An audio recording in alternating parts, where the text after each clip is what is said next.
various tax matters. And last but not the least is our host, Raghu Marwah.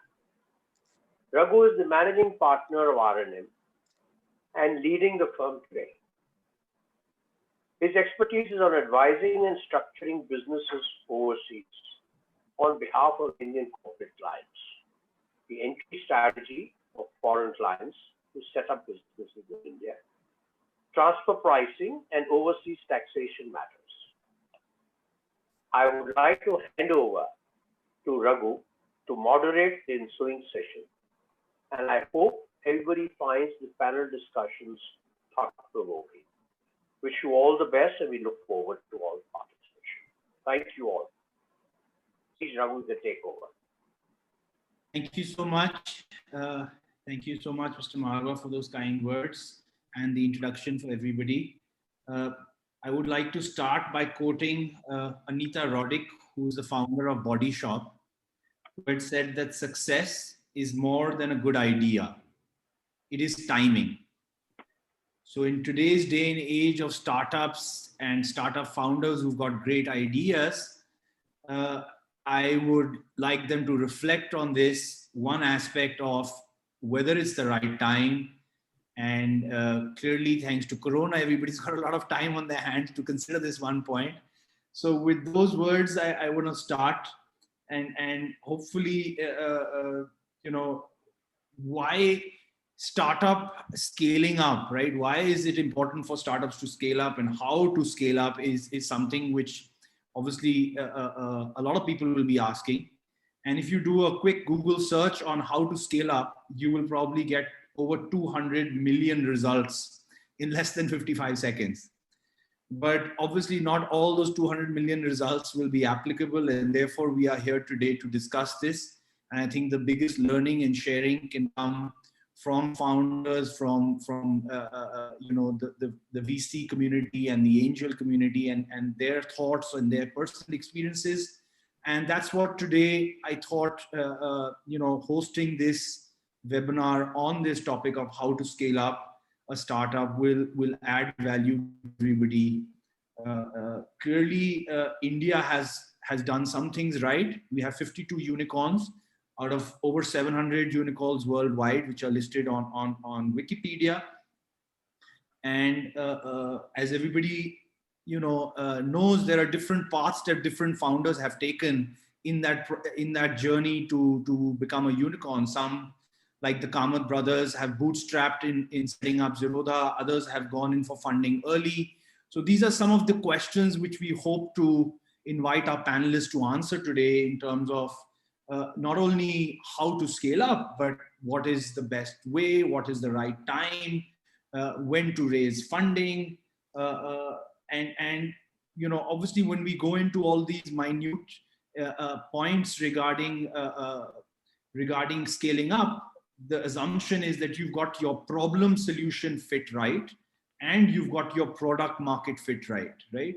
And clearly, startups have a host of problems that they are solving today, and getting that ideal product market fit is equally important to finding the problem solution fit. I studied a research report some time back, as per which they were analyzing the reasons why startups fail, and ran out of cash was rated at 30%, and pricing cost issues was ranked at 20%.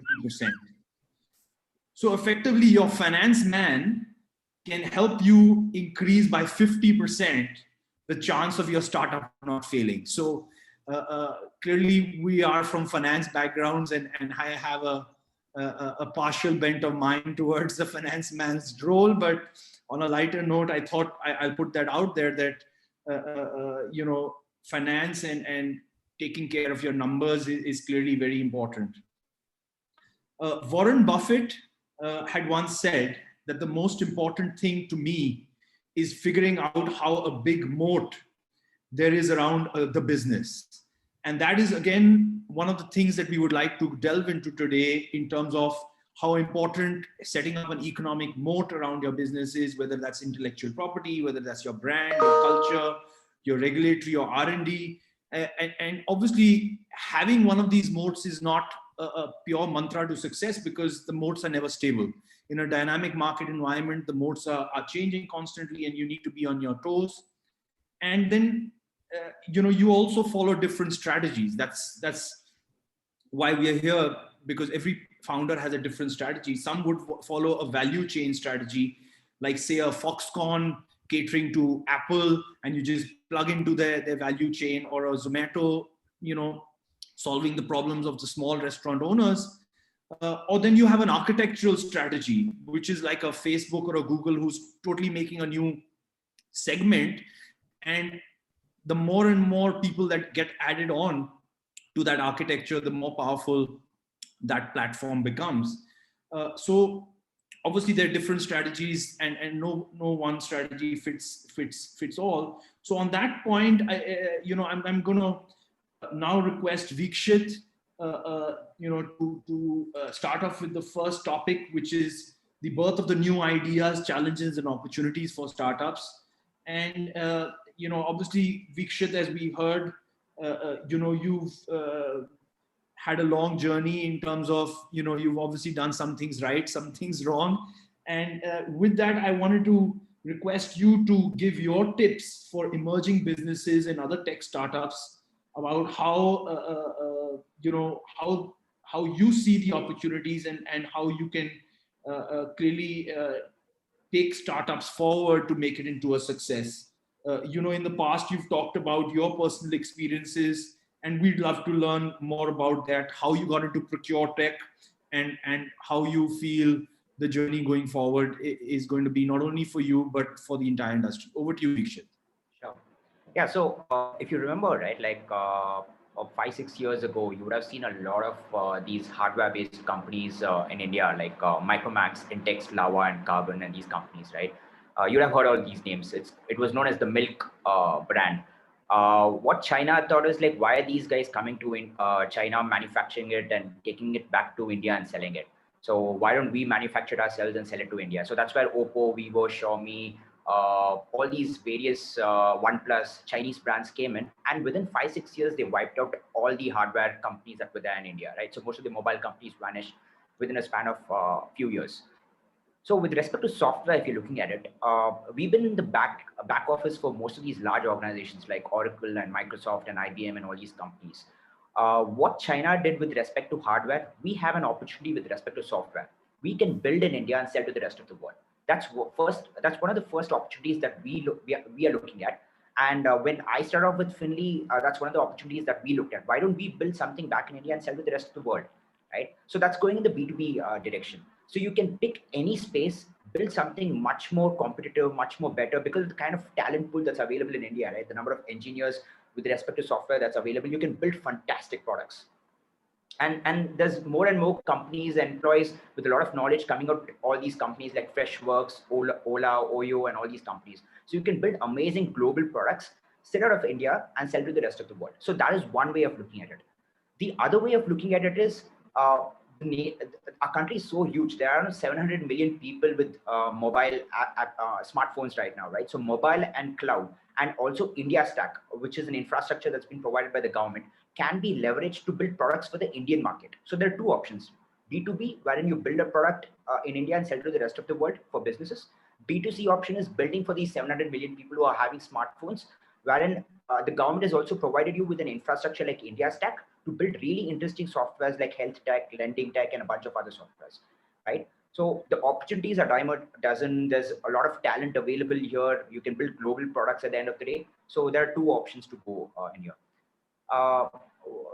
To double click on what we did kind of a little different when we started with Finley to get to where we were is we interacted with a lot of investors. Investors have a lot of knowledge with respect to the market, right? They see so many different industries and segments that we, even before we got into building the product, we wanted to understand the market. So we created pitch decks and sent it across to investors, started having conversations with them. And the pitch deck constantly started getting tweaked based on the inputs that the investors gave us. So they gave us connections to a lot of different founders across the network and things like that.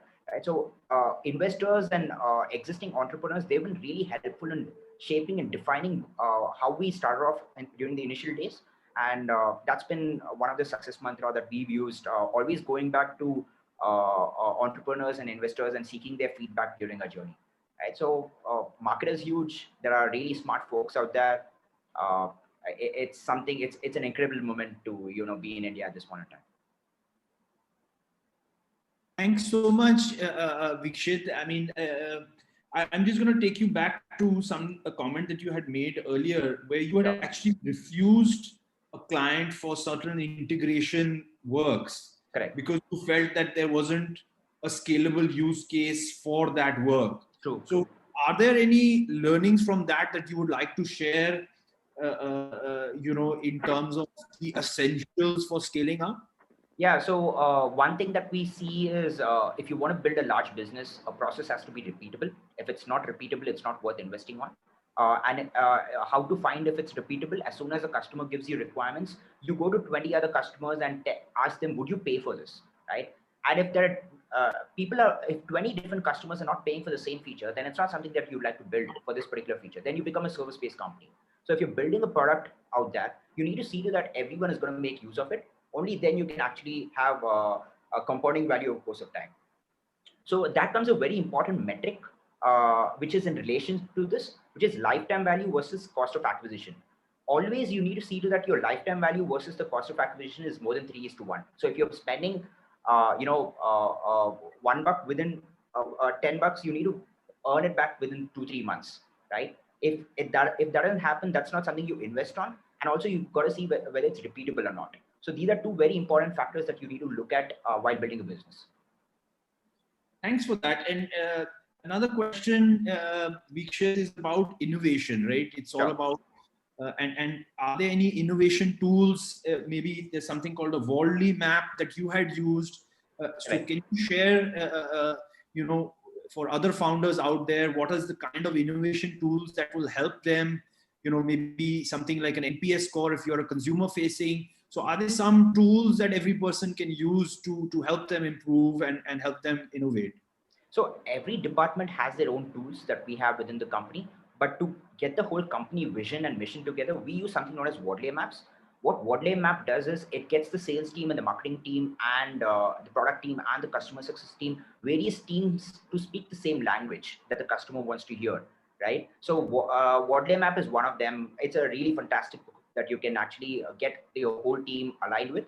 OKR is something that we used within the business, wherein the key objective of the company is being marked as the North Star, and every department gets certain responsibility areas and KPIs with respect to this OKR or the North Star that we want to achieve. So OKR and Waldley map is something that every company needs to get in place, right? And something like an NPS score is at the bottommost layer of an OKR system or a Waldley map system. So you need to define these structures, and then you will get the metrics that you've got to put in place to scale up your company. Sorry, Raghu, this is Sid. Could you spell that? Wardley. Wardley. Wardley. Thanks. Yeah. Thanks, Vikshit. I have one more last question for you in terms of the future of procure tech in terms of the accounts payable, accounts receivable side. And we said earlier about the majority of the 52 unicorns in India have been in the finance space. So I'm not sure whether that's by luck or design, but do you feel that, you're on to the next big unicorn story? The procurement tech side, we haven't seen those kind of breakout moments. Is this, the right time? We were talking about the timing being perfect or the timing being so important. Do you think that this is the right time that everybody is sitting at home and due to Corona, that, you're trying to improve systems and automate systems to enhance or reduce the human interface? Do you think that today is the right time for an AP and an AR kind of automated tool to really take things? Of interesting. The pandemic hit, we didn't lose any of our customers. That shows the degree to which they really need our system. they were able to go back home and still contribute remotely. So a system like this is very much required for different finance teams to collaborate with each other. So of course the need is that, and the timing.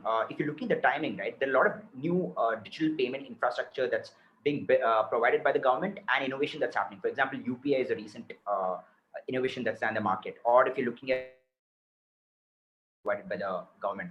None of these new technologies is used by the finance team to automate their work. And that's why we bring in these new technologies and infrastructure and help the teams, automate a lot of these functions, which otherwise wouldn't have been able to, you wouldn't have been able to, right? So for example, a microfinance company that we work with, they had 150 people doing manual repetitive operations that the APAR team were doing using 150 member team. They just have a 25 member team to do the same thing, and the remaining folks are doing something more smarter right now instead of doing constant data entry work, reconciliation work, and things like that. So the APIs that's been provided out there in the market by the government and various other such bodies like NPCI is helping us to automate a lot of functions with respect to API and AR at this point in time. And right now, check and cash is going out of, it's not being in the picture at all. So the idea that a lot of digital payment is coming into businesses is increasing transparency, governance, compliance, visibility, and things like this for the CFO. So CFOs have to adopt APAR, new age technology to actually enhance the way they function within the company. Thank you so much for that, Vikshit. I think we learned a lot, and we're going to circle back to you later in the Q&A section. A lot of people may have questions for Vikshit, so hold off on your questions. There may be a poll question which may be coming soon on your screen. Yes, we have that on the screen right now. What, according to you, is the major challenges faced by tech startups? Is this the finance part? Is it the competition? Is it the hiring, getting the right people, or is it the marketing? So everybody can share their response. Didn't see the option, all of the above. Yes, absolutely. And we should be able to see the results of the poll questions shortly. Yes, so clearly we've got hiring and finance being on the top of the table. People think that hiring and getting the right people and getting finance sorted in terms of your cash flows is critical to the success. With that, we're going to move forward to the next topic, which is the accounting and tax issues that one faces in startups. And as we have seen, finance is clearly very important, but for emerging businesses and tech startups, is the accounting or the tax different? What are the nuances or what are the peculiarities which startup founders have to deal with? With those few questions, I'm going to open it out to Prakash for his comments. Over to you, Prakash. Thanks, Raghu. Good afternoon, everybody. So just before I catch up on tax and accounting issues for the tech startups, I would like to give a brief introduction on the digital economy. So digital economy or the tech startups have made it possible to conduct business at substantially greater scale and over long distances that was previously possible. The digital economy has given rise to a number of business models, such as e-commerce, maybe Flipkart, Amazon, app stores, Play Store, whatever we have in our mobile, online advertising, cloud computing, maybe SaaS model, whatever these things are there, payment services, high frequency trading, etc.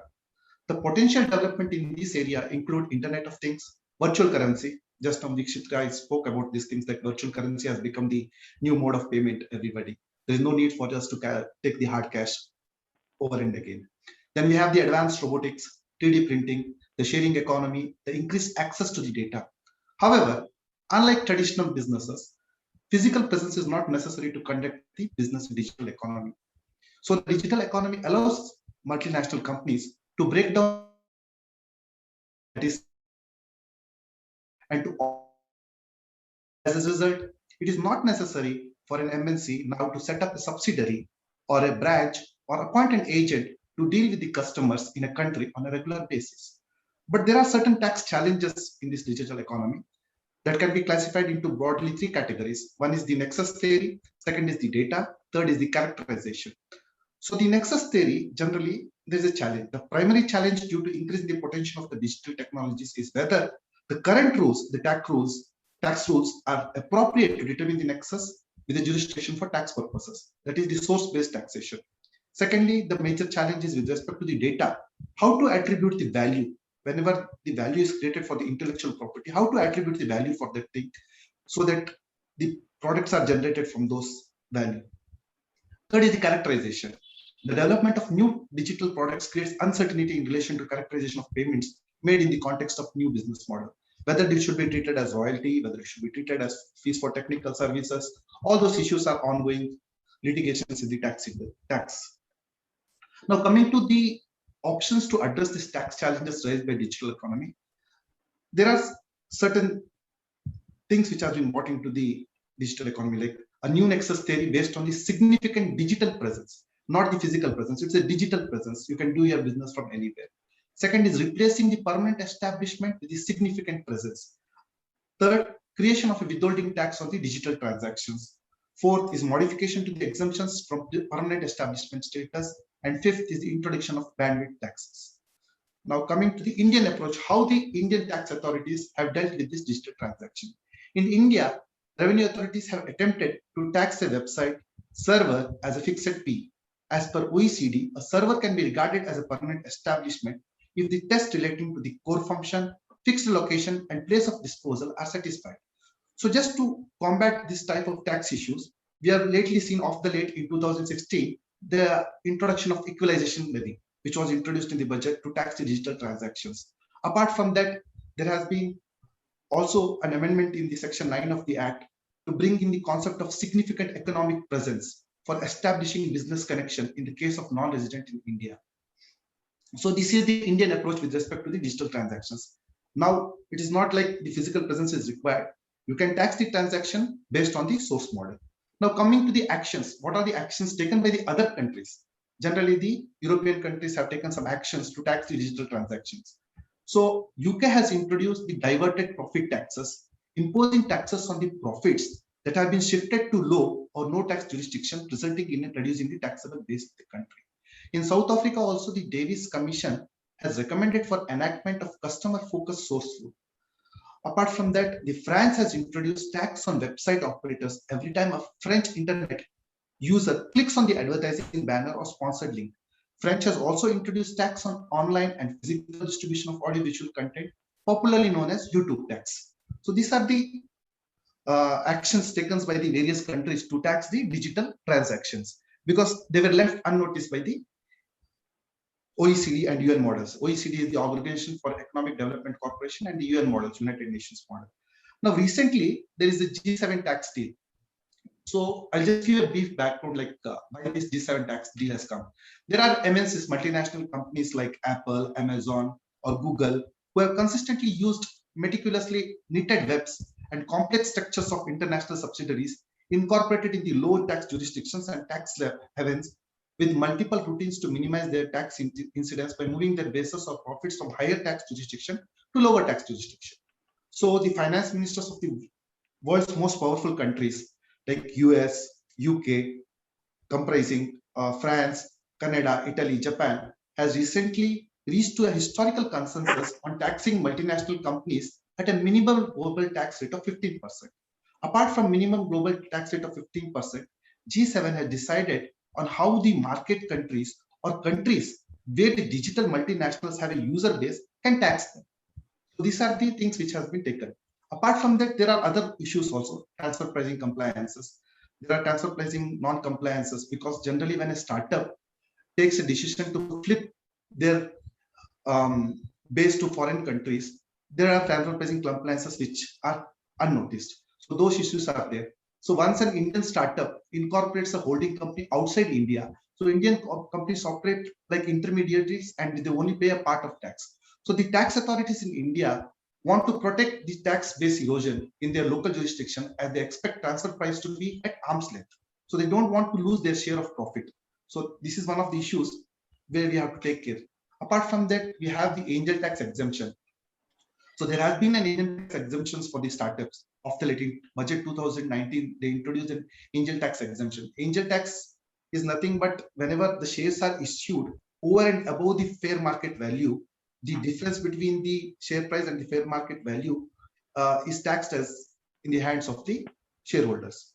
So, but there are certain exemptions for the startups, but they come along with the restrictions. Those restrictions are they should not further invest in the shares of securities, they should not invest in the lands and all those things. So these are some challenges which are there in the startups. Apart from that, we have the disclosure requirement. Whenever the Indians invest in the foreign startups, there are some disclosure requirements what they need to make in their income tax return. Maybe what is their foreign equity, debt instrument held, or what are the financial interest in their entity. Apart from that, when the startups are coming, there is a cash crunch. So how to come out of this cash crunch? Because in the initial years of operations, there might not be any generation of cash immediately as the startup starts. So they can apply for a lower withholding tax certificate, where the tax authorities will issue a lower withholding tax certificate instead of 10% or 2%, which is the normal tax rate. So these are some of the issues for the digital startups. Okay. Thank you so much, Prakash, for that. I think some of the concepts you raised and talked about are very deep and I think heavy hitter sort of concepts, and definitely something that requires a detailed examination. So standard disclaimer for everybody out there: don't just follow the advice that Prakash just gave right now and start implementing it without proper careful consideration from your accountant or your advisor. This it can be dangerous to just follow hearsay. But yeah, definitely some very, very important vital points raised by Prakash, which go into some of the finer, minute points regarding the fairness of taxation. I think we're talking about some of the broader aspects today, thanks to Corona, where some of the G7 ministers are saying that, hey, hang on, the rich are getting richer. Are we leading to a fair way of taxing people? And all these large tech giants which are there today, they are getting away with very low tax. So I think some of these things in the times going forward will definitely change. And thanks, Prakash, for bringing all of those to our notice. Next, I'm going to jump quickly forward to a poll question, which should come onto your screen right now. Yes. So why is accounting important for emerging businesses? Is it to bring in more capital? Is it to maintain your healthy cash flow? Is it because compliance is important, or all of the above? Obviously everybody's got their own little bone to pick in terms of compliances are late. Somebody's saying nahi, cash flow. So it'll be interesting to get the views of all the people here, which should come up on your screen shortly. Yeah, so clearly everybody is going for the safest option, which is all of the above. And they're saying, not only the cash flow, but the compliance and all of that is very important. So great. Next, we're moving on to the third topic, which is small businesses, big finance function challenges, right?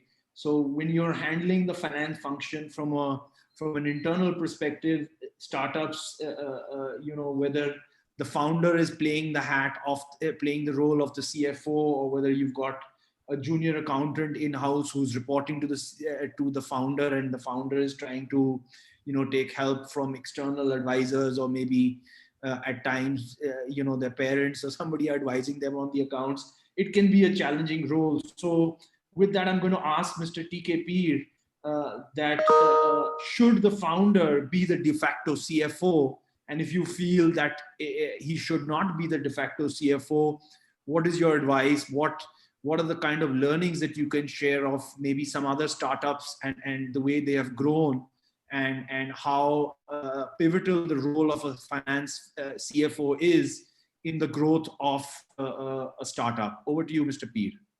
Thank you, Raghu.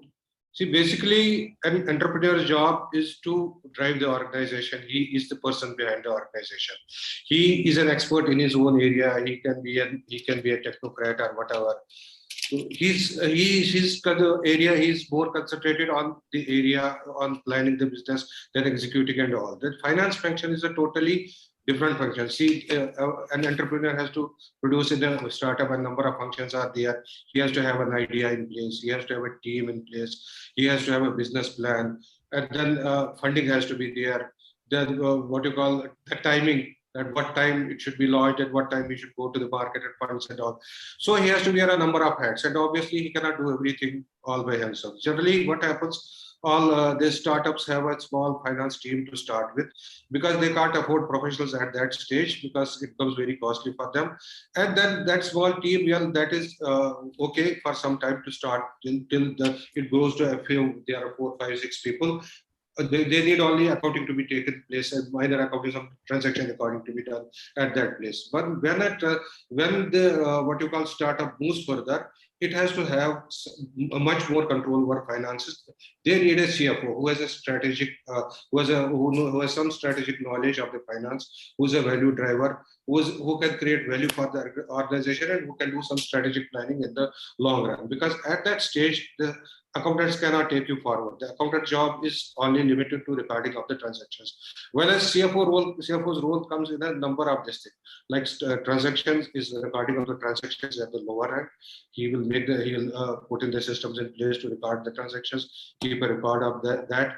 And then comes on top of that, then reporting, what has been done, how it's happening, cash flows, other statements. Then financial management, so taxation planning, tax planning and all. But the most important part that would be missing at that stage is that strategic planning. That is planning the capital structure of the company in the long term, product strategy, pricing strategy and all that. So that is why the startups need a what you call a person, a CFO who is qualified, who is a strategic expert, who has been in the field for a long time.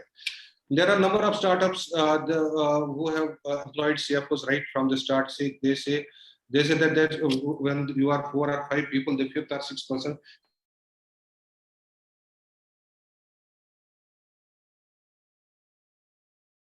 management. He sits with the management to drive the growth of the company. He has to be involved in each and every aspect of the company. He has to look at the business. He has to look at the model. He has to look at the risks involved. He has to look at scalability, all those things. Then most important than fundraising, other factors. That is why the role of CFO is wide encompassing, and it becomes more important. There are a number of organizations where CFOs have grown, CFOs have grown from CFO role to CEO role because they have been associated with the company for a long time. CEO, suppose in case of TCS, Mr. Rajesh Gopinath, he is the CEO of the company. He was a CFO for 2013 to 2018. So similarly, quite a few companies, and most of the companies who were startups at some point in time, like Paytm, Flipkart, Swiggy, Ola, they are big unicorns now. But they grew because they had the what you call technically qualified people right at the start. Because at that stage, they had thought, no, okay, let us manage with a very small team only. For us, maybe they would not have been there where they have reached today. So at that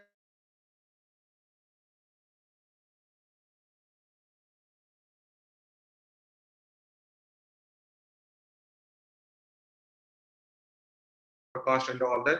So that is why that role of CFO becomes very, very important in even the startups. Thank you so much for that, Mr. Peer. I think that was very informative, and I'm gonna jump on to one more question. Before we go to the poll, something that I read was we talked about the various type of risks that a startup has at the beginning, right? Those risks can be technology risk, product risk, market risk, competition risk, timing, financing, distribution, marketing, hiring, and the founder himself. And this is something that I heard, from the founder of White Hat Junior, Mr. Karan Bajaj, who I had the good fortune of speaking to some time back.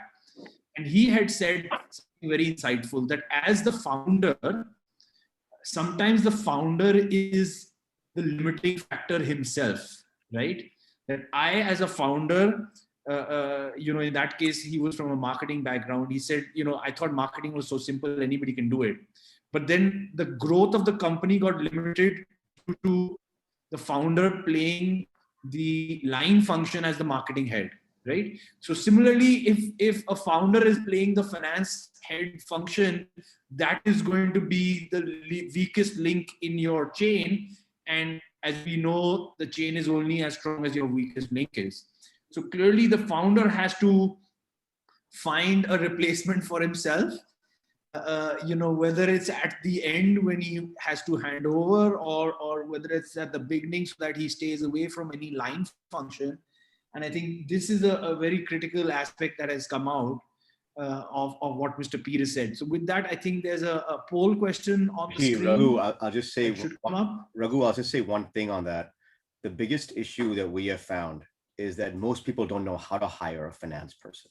So including this gentleman from White Hat Junior you mentioned, the marketing people definitely don't know how to hire a finance person.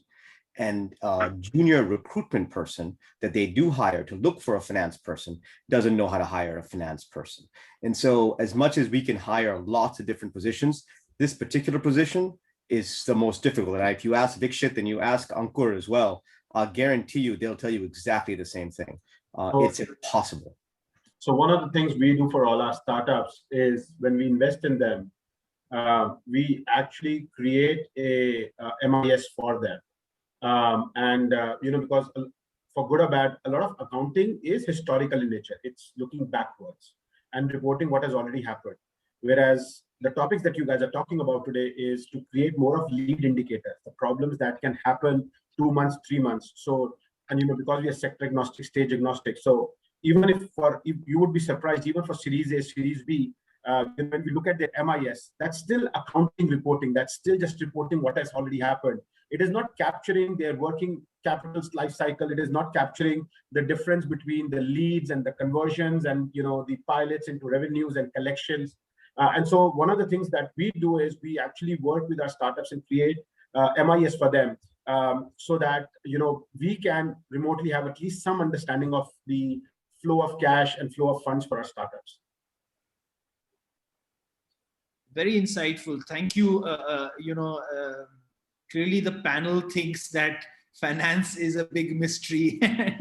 And I can tell you, even after being 25 years in the job, I agree with them. It is a mystery, and finding a reliable person, B, out of the box thinker, C, what Ankur just talked about, somebody who's good at strategy and future, foretelling the future in terms of how things should happen. It's obviously a lot that one needs to ask from the finance man, and the founder obviously needs to have that kind of gelling so that he can rely upon that finance guy at all times. So clearly there seems to be unanimity amongst the panel members. Can we get the poll question up, please, with that, on that happy note? The poll question talks about who manages the finance in your startup. Is it the bookkeeper? Is it the friends and family? Is it the founder, the co-founder himself? Or do you have a full-time CFO or a chartered accountant who's handling the finance in your startup? It's obviously a very important role. Keen to understand how the rest of the attendees, think that how, so it's obviously a lot to do with the cost benefit analysis also, right? That clearly 62% say founders and co-founders are playing that role. I'd like to add to this. Initially during the startup, most of the founders are like, let's save some money. Let's not have the finance person. Let's outsource it to a CA person who will just do the bookkeeping work and things like that. You might save 1 lakh, 2 lakh, or maybe 3-4 lakh, right? But the expenses that you'll end up paying because of compliance issues and financial related issues over course of time is going to be at least 10x of that. And I've personally seen this happening in a lot of startups. And not just that, when you're going for the next fundraise, right? What would otherwise take a 1 week or a 2 week due diligence, if at all you had the right finance person within the company, would otherwise take 3 to 4 months. Right? There's a huge difference in having a finance person who's actually going to keep all these things in place for you. So, and looking at this poll, a lot of things are going wrong with a lot of companies is what I can easily say. Right. So yeah. Yes, just to add to Vikshit's point, people generally ignore the law of land actually. So for them the business comes first and the finance comes second actually. They think that we can manage the finances, we can comply with the laws. Maybe there might be some penalty or whatever the things are there, we'll comply with those laws. But that will cost them a huge thing. There will be huge penalties. And once again, as he told, to get the due diligence, get an external consultant involved, to track the things, it will be a huge cost for the company. And by the time they want to raise the funds also, that will not give a gel up to those companies. Yeah, so unfortunately, most of the founders don't understand. We might be in 2021. The laws are actually a couple of decades old, right? So they've been created a couple of decades back. So it's not as easy as, you make a mistake and then you can upload it and recorrect it. It's not that way. You'll have to spend at least half the time of your startup journey in these compliance or legal related issues or financial issues, if at all you don't do this right initially. Absolutely, I think very, very well said, Vikshit. And I think I had this similar experience with a fund.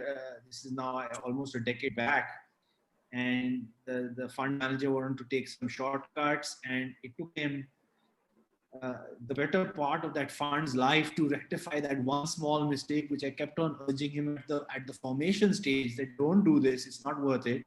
He said, yeah, we'll take it on the fly and, we'll see it. Unfortunately, the days and age of taking on the fly have past gone. Yeah. Things are now today so streamlined. You don't get an opportunity to really, make management. You can't manage these things. You can't manage these things any longer. It's impossible. Yeah. Right. See, just a small point, as Mr. Vikshit said, what some of the people do, they think, let us cut down the cost, let's employ an accountant and do the job. Like now, look at this COVID, what had happened, all of a sudden it came. You might have a very good accountant. He's good at giving you reports, MIS and all, fine. But he will not be able to tell you that how much you need to cut, what will be the impact of this COVID after 3 months. What is the amount of money you would need to re-energize the business? What impact it will have? How you need to fine-tune your strategy? How you go to the market and all that. That kind of input can come only from a professional. It cannot come from, obviously cannot come from an accountant. That is why if you cut down some cost here, I'll save something in, rather than appointing a CFO, I'll appoint an accountant, but you will lose in the long run. So as an entrepreneur, in order to be successful, you need a qualified. I believe in that. You need a qualified person with a strategic experience and some vision to help you that, to take it forward. Thank you so much. I think with that, we're going to jump to the next section, and which is creating a winning startup business plan and founder's secret sauce. So, Ankur, with your years of experience and of course, being from a finance background, you're a chartered accountant, being an ex-investment banker yourself, what do you think are the 5 key features that a fund manager looks for in a business plan or a business model when you look at a startup? Thank you, Raghu. So any fund manager, whether it's Siddharth, whether it's me, any one of us, we get hundreds of pitch ideas over in a month or a week, depending on how fast is the deal flow. See, the challenge is that sometimes I've gone through slides after slides of the deck, and at the end of 50-page deck, I still don't know what the startup is doing. And and I'm just lost that how can if you cannot ever run a business, or how will you ever convince a VC in the next round? So for me, there are few things that I look for, and the sooner you capture in the presentation, the better it is. What problem you're trying to solve? I mean, these are basic questions. You don't even have to you probably Google it and you'll get it, but people still miss it out. What problem you are solving? Who are you solving it for? Will that person pay for it? Right? So, why are you the best person, or at least, how can you, in a best or a new or a unique way, solve that problem? So in a way, to go back to your Warren Buffett comment, what structural moats you are creating around that business, right?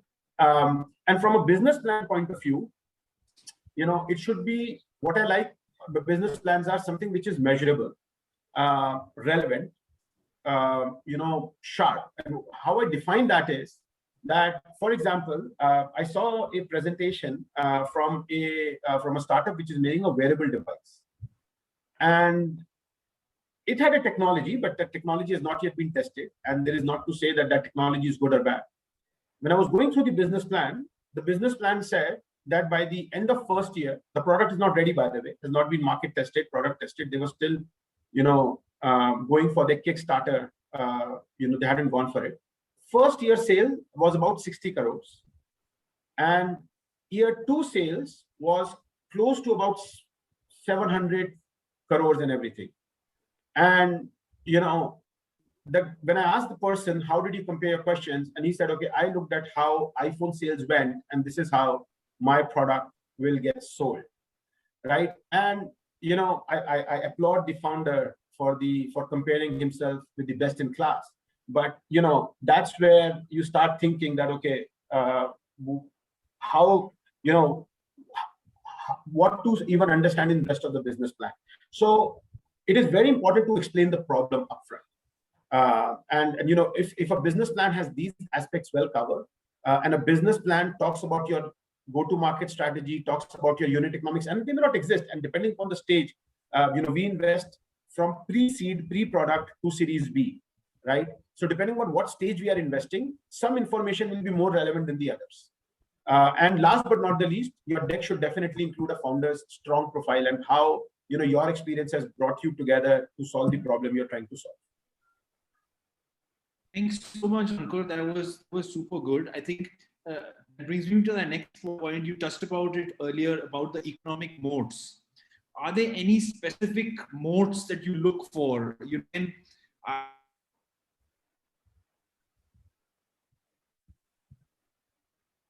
Is it just me or Raghu is? I think he's stuck. Yeah, stuck. I think he's asking you what kind of moats you look for. Right. Okay. As I'll just start with that answer. So I just like to see what moats they are creating, how defensible they are, and for me, it doesn't matter. I'm actually a good part of that is that how will you be able to grow the business, and it doesn't matter you have a patented technology or not. It doesn't matter. It doesn't matter you're the only one. Actually, I'll be very scared if you're the only one trying to solve that problem, because it means that it's not a big enough problem. How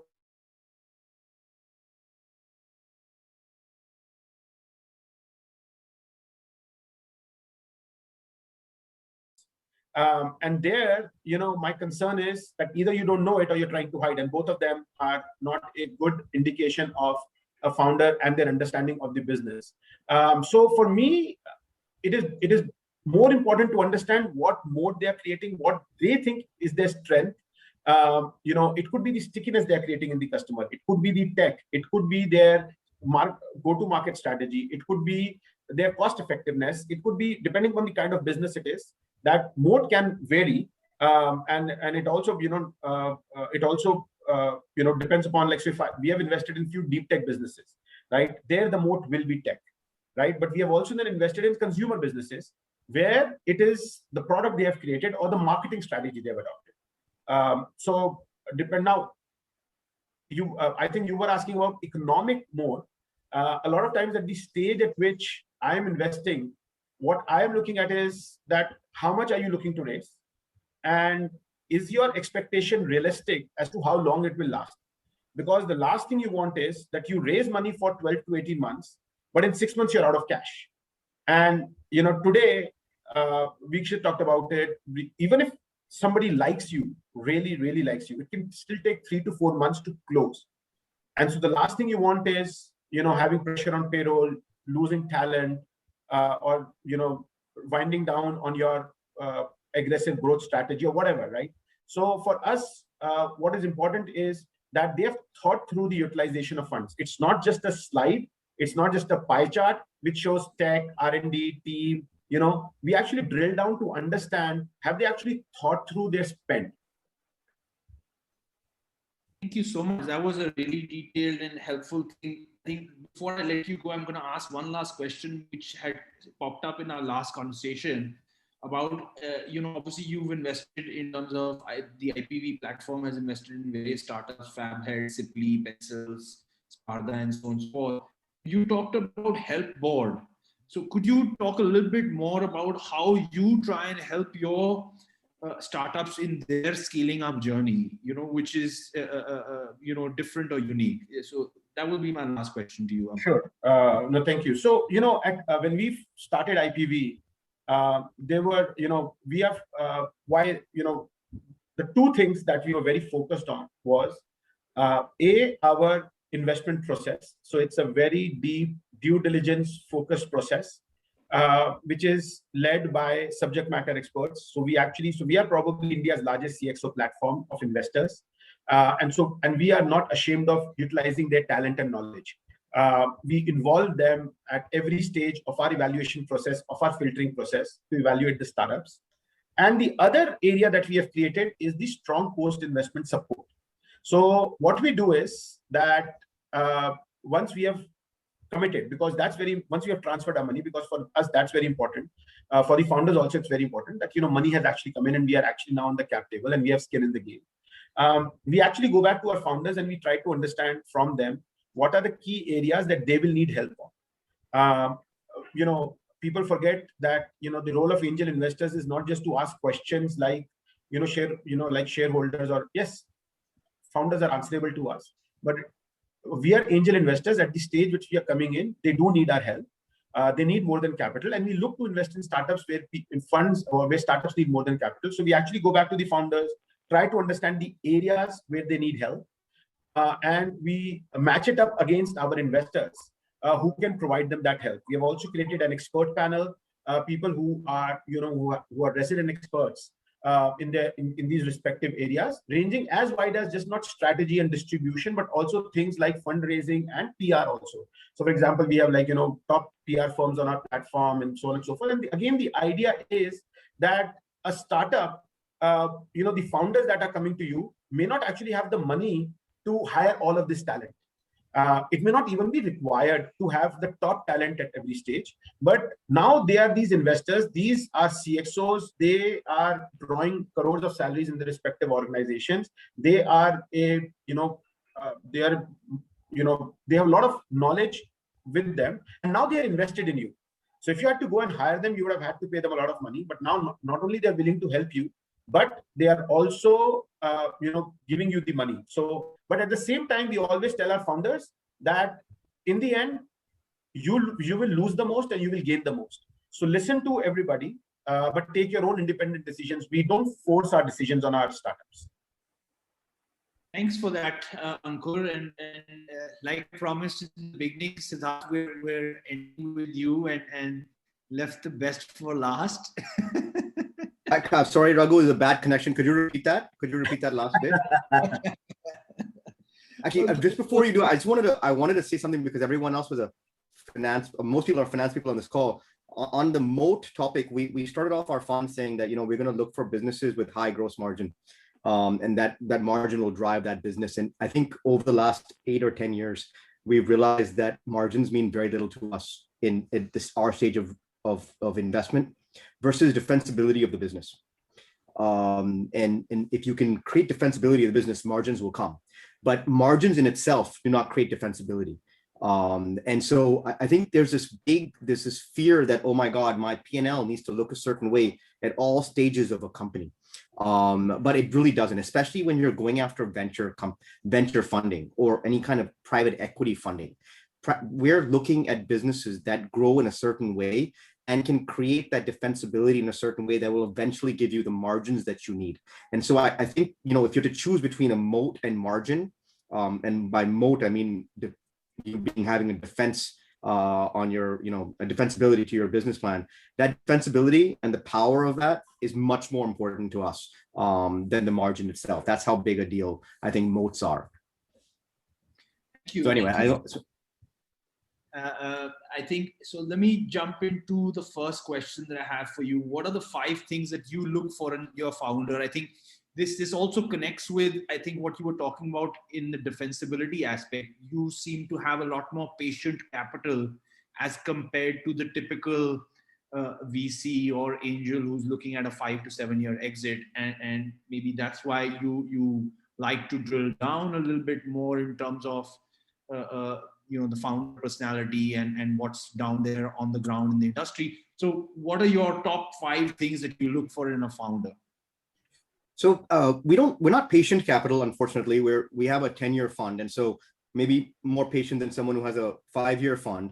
But by no leap of the imagination are we in line, unfortunately, with the growth of a company. So we're investing very early, and we have a 7 to 8 year horizon because we have a 10-year fund, and companies take 18, 20 years to really show true value. So I think we're unfortunately somewhere in the middle there. But what we do have is we have a very small portfolio, and so we're able to spend a lot more time with the founder, and that does bias us in certain ways when we're looking at founders. Well, I was going to start by saying that the biggest mistakes that we've made in saying no to a company is where we really liked the market, but we underestimated the determination of the founder. So we didn't think the founder could do it. And every time we look back, and those are the biggest mistakes we've made. And the biggest successes we've had is exactly the opposite, where we weren't sure about the market, but we were just blown away by the founder. And they found a way to figure it out. And even if their company looked nothing like what we invested in, they've done more for us than anyone else. And so I think the first number one thing that we look for is determination. And you can call that passion, you can call it whatever you want, but it implies that you don't give up. And actually, it implies you don't really give up on your dream. And Raghu, last time we were speaking, you mentioned in response to me saying determination, you mentioned grit. And I think that's a really good word as well, because I think grit brings determination with purpose.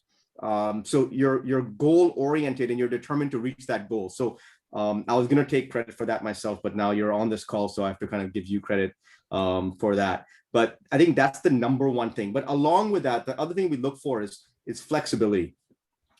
You want to be determined, but you simultaneously want to know that if things aren't going a certain way, that you will move, that you will change. You're not going to be egotistical about it. You're going to want to be able to make decisions based on information in front of you, not based on what you believed that's behind you.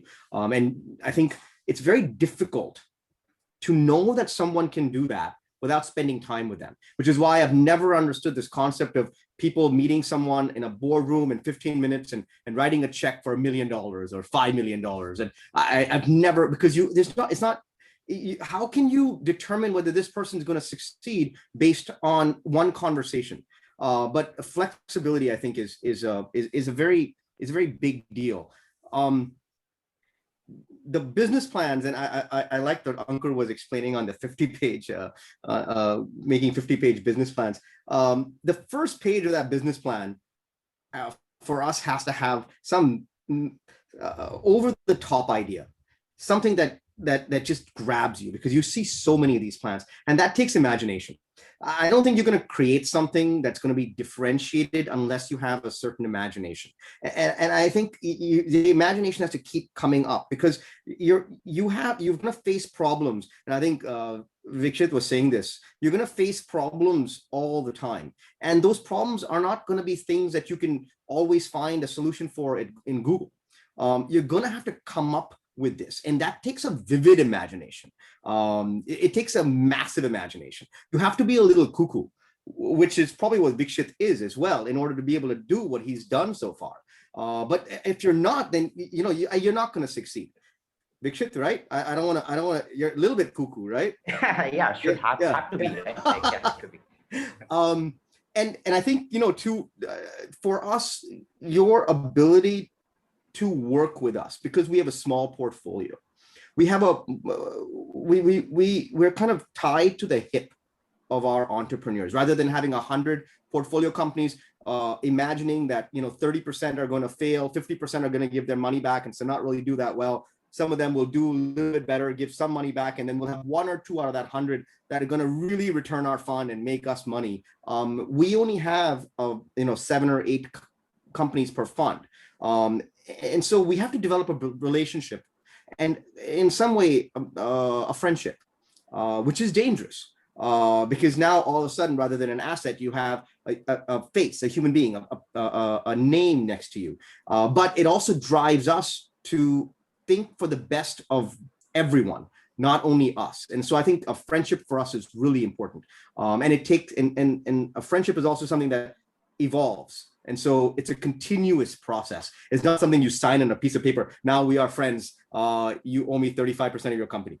So it's a development. And finally, and Raghu, I tried to think of a different word. I couldn't. I apologize. And your dad's on the thing, and so I'm saying it in front of him also. But we're looking for a little bit of naughtiness. We're looking for someone who's going to, go do something, not because he's a bad person or a good person, but he's going to make sure whatever he needs to get done gets done. And I think, there's a guy, I can't remember who it was, it was talking about this, but it's almost like, when you're in tech, you're hacking something, or a jugaad. We're looking for someone who's going to figure stuff out. And so I think you bring all of those elements together, and at the end of the day, you bring all those elements together, you're still going to need a Mr. Peer to figure stuff out. So all of this isn't going to get you money, but it's a starting point for us to invest. It's a starting point for us to invest. That's very insightful. Just to give an example of what Sid was saying with respect to the naughtiness bit, when we wanted to understand the market, we actually started interviewing AP and AR folks. So that was how we understood the market. We started having really good salaries for APAR folks, and they start coming for interviews and they start explaining what their work is. And that was the jobs to do. So we have something known as JTBD framework, jobs to be done framework. And we started listing them the jobs to be done framework using these interviews. And so yeah, these are the kind of hacks you got to. Yeah, you're a naughty boy. Yeah. All the bad boys out there, I think Sid is your man. I'm going to jump on to the last question, Sid, about your views on whether a founder should fund early or whether he should bootstrap. We've got a poll question on the screen as well, which talks about what, according to you, is the best option for funding your business, whether it's bank of mom and dad, whether it's the angel investors, whether it's the venture capital, or whether it's the crowdfunding. So this is a poll which is going on your right now, and whilst that is, any thoughts, Sid, on bootstrap versus staying it and raising early? So Raghu, I think this is personality driven, and the kind of company you're trying to build. You take money from me. Actually, you'll take money from me later, but let's say you take money from Ankur. To a large extent, you're on the clock. You take money from us, you're definitely on the clock. We're not in the business of watching you grow over time. Like I said, we have 10 years, and we're not investing in you on day one of our fund. Correct? We're investing over some lifetime, so you don't have really 10 years. So we need to see scale. It's just part of the game. And I think private equity gets a bad name because you're roughing it. You're making companies worse. You're making companies do things that founders don't want to do. I don't disagree, but I don't think that's a negative thing. You've taken money in order to make more money for a lot of people. This is not one single individual, and you have to do it in a limited amount of time. And that scaling, it makes you build a business very differently than perhaps you would have if you hadn't taken money and you done your option A. I think option A was take money from your mom and dad. If you're going to build a business and you want to just build it and slowly, grow it and make some dividend out of it, I would take money from your mom and dad. And I would slowly build it up. Sometimes you don't need that much money. You don't realize you don't need. Mr. Marwah was mentioning Zerodha and how they didn't. We met with them. One of my partners was trying desperately to put money in their company about 3-4 years ago. They just threw him out.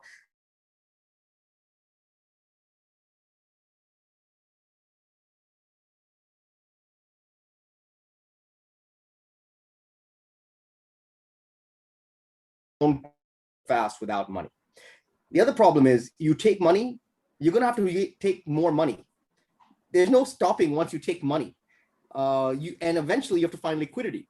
And it might not be ideal for you. So the rules of the games change. And so I don't think it's a question of a certain set of people take money, certain set of people don't take money. You have to decide what's important to you. I remember the Car Deco team didn't raise money for a long time, then raised money, but a much larger sum of money when they decided that they could control their company and their destiny. Very interesting. At the same measure, so many companies today that are doing this Thrasio model, I'm sure you've seen, where you raise a bunch of money and put them in different, raise 50 million, Cred raised, X amount in the first round. So you have companies doing different strategies, all will be successful, I'm sure. But it's also mentality. And you have to decide what's important and what's not. But I would suggest that if you decide to come on the route of taking money from someone other than your mom and dad, that you should know that you are now on a timetable. There is a timetable, and it's not probably your own timetable. I think that's critical to know. Super, all super answers. Before I let you go, would you like to share some insights of, obviously Lightbox Ventures has invested in a whole bunch of very successful startups, Imbibe, Dunzo, Rebel Foods, and City Food, and so forth. Are there any thoughts or learnings or experiences that you've had, interacting with those founders in terms of their struggle to scale up, and if you would like to share some of those learnings so other people can try and not make those same mistakes? Is there something that comes to mind that you'd like to share? I think everyone, struggles to scale. And it's like one of those with the movie stars that say they became an overnight sensation. It took me 20 years to become an overnight sensation. The companies that you see, like I was listening to Baiju. It was a little group discussion. He was saying, how many years he spent teaching to figure out what he wanted. So, these are long paths. The founders of Flipkart started 2006, 2000, long paths of, trying to figure stuff out where you won't find money, where no one believes what you're doing or how you're doing it. I think any business, including our own, where we have to go out and raise money in order to put money in startups, you get more no's and idiot responses, like "you moron," then you get, "oh wow, you're such an amazing person." And I think the idea being that you have to know that everyone goes through that. And the problem that we face in India, quite honestly, is that we have this ridiculously overbearing media that keeps putting up this stuff about how this company is valued, and oh my God, this company, and they start creating this unnecessary rat race that you think that you won't fall into, but you do. And you start saying, well, why those guys are raising, why can't I? Something's wrong with me. Because it seems like everybody is raising and I'm not. Everyone is a unicorn and I'm not. Everyone is really successful and Fortune's 40 under 40, but I'm not. And I think that's the one thing that you have to look out for. You have to kind of ignore the world. you have to and just keep going your path. Especially when you're growing in a certain way and you decide, oh my God, this guy's growing even faster than me. I got to do something. Let me do something that I wasn't planning on doing or hadn't thought through. Oh my God, we've seen that. And everybody does it. It's not like, I'm giving someone advice so they don't do it. Everybody, because you learn, you do it, then you learn it. Oh God, I can't believe I did that. And I won't do it again. And so anyway, I think that's one big lesson that we've seen. Great thoughts. I think these are all great chats. With that, I'm going to open the floor to the Q&A. I believe there are some questions already on. So I'm going to fire away from the top. Mr. Chaitanya Iyengar asked this question: what does the panel think about the need for more purpose-driven startups wanting to solve meaningful problems and challenges and make an impact and not just focus on maximizing profits and wanting to quickly scale up and exit the business? Any volunteers as to who wants to take this up in terms of, I think the question is more about impact investing versus just following the more traditional money makes more money kind of a question. Anybody wants to volunteer to answer that amongst the panel? And just very quickly, I think that, it's just that the news doesn't put them up. And so you don't hear about it, Chaitanya, but there are a lot. And I think they're coming up more and more across from FMCG to agri-tech to, all kinds of poverty-stricken towns and villages. So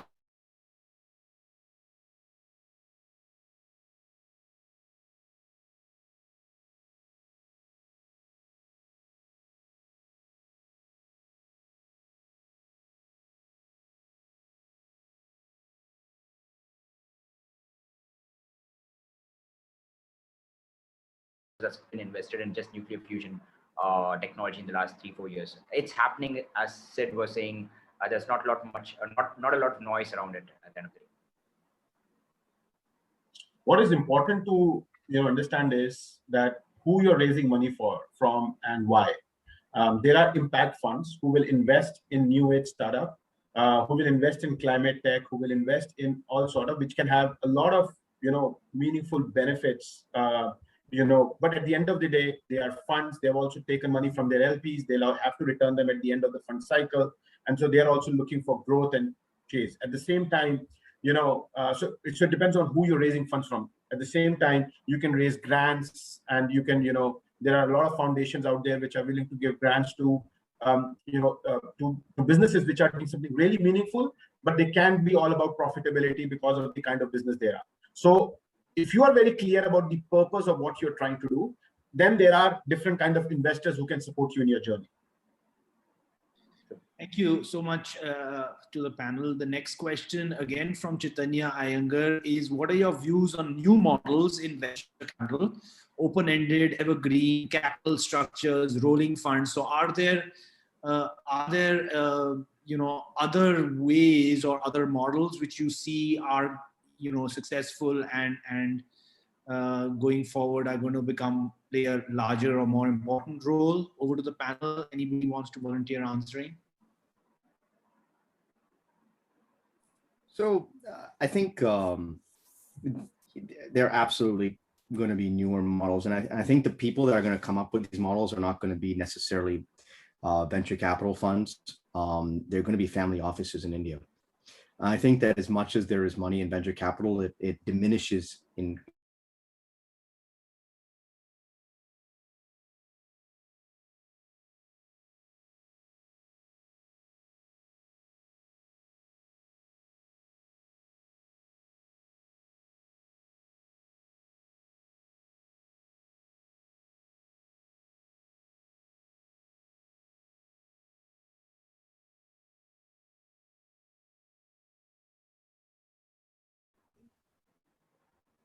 Oh, whoops. Sorry.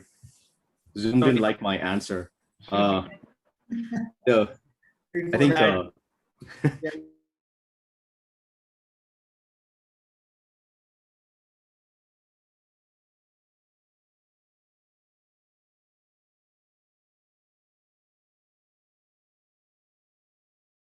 I think there are a lot. I think corporate venture capital is going to become a very big deal in India. And I think to a large extent, that's going to drive a lot of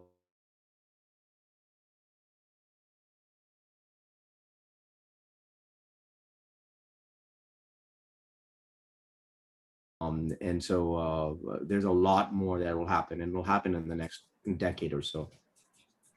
Yeah, and there might be also the IPO, which the startups might think to issue shares to be open.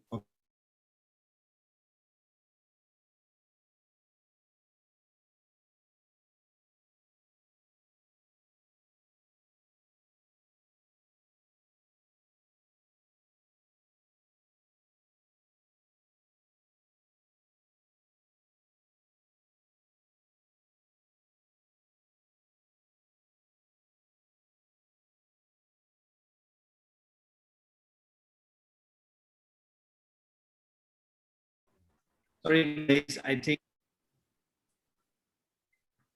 my apologies. I think that there were some technology challenges, and yeah, one lives and encounters this. So I'm just going to very quickly ask the last question before we fold up, which is from an anonymous attendee. Any thoughts about the future of startups in the GIFT City, IFSC? What would Indian startups or investors in Indian startup angel VC investors look for in the GIFT City? So any thoughts on anybody who is thinking about GIFT City as a realistic option, or does everybody think that if I have to move places, I might as well just move to Singapore or London as a destination rather than moving places to GIFT City? Any thoughts of anybody on the realistic possibilities of that becoming an important hub? As a fund, we may consider, because there are some benefits for funds to be open there, because you don't have to pay taxes on the management fee you charge, from the funds that come in from your non-Indian entities. So that could be a very big differentiator. But as a startup, one of the biggest challenges you're facing today in India is you can't accept money coming from China or Chinese LPs, and that problem I don't think still gets solved if you move to GIFT City. So a lot of our startups are facing this real challenge where the next round of investors are ready, willing to transfer money, but the approval is not just coming. And so I don't know how much of a difference it will make, but yeah, I mean, it's a good initiative. At the end of the day, it's about ease of doing business, whether you're a startup or a fund. There is demand on both sides. So, any initiative that makes it easier for businesses, for funds to bring in capital, invest capital, and then repatriate the capital back to their investors. And any way that businesses and fund companies can raise money from, legitimate investors, irrespective of their nationalities, all of those moves will be welcome. Talent also. You don't have, where are you going to, I think you have to be where the talent is. Talent. Thank you so much for joining us today. With that, we're going to bring the session to an end. Thank you, everybody. Namaskar. I think this is the handshake replacement. So yeah, and adieu to everybody. Thank you for everybody joining us and being patient.